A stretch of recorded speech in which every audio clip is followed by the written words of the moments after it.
E aí, tá dando comida pro gato? Menino, esse gato é muito remala. Eu te falo a verdade, amor. Esse gato semana passada, esse gato aprontou uma comigo, ó.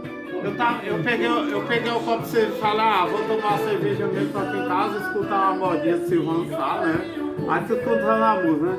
Aí eu peguei, botei o copo de cerveja aqui, abri a garrafinha de cerveja, botei em cima da mesa, bem nessa mesa aqui, né? Aí o gato tava bem aqui, em cima da cadeira, eu vi ele deitado aqui e tal. Aí eu peguei a coxa de frango que eu tava assando, aí eu peguei, botei em cima do... Botei em cima ali pra ficar frio, tava no forno, tava quente, né?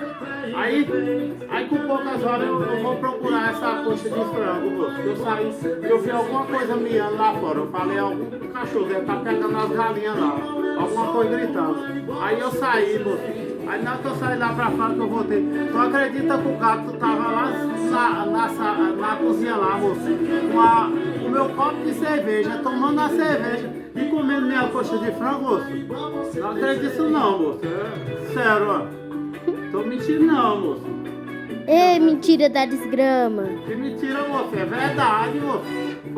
Deixa eu ver que dia foi. Foi na sexta-feira passada, moço. Esse gato aí não é gente não, moço. Esse gato é desgramado. Não é mentira não, é história de quem não mente, ó. Quem não mente até gaguejando, tá?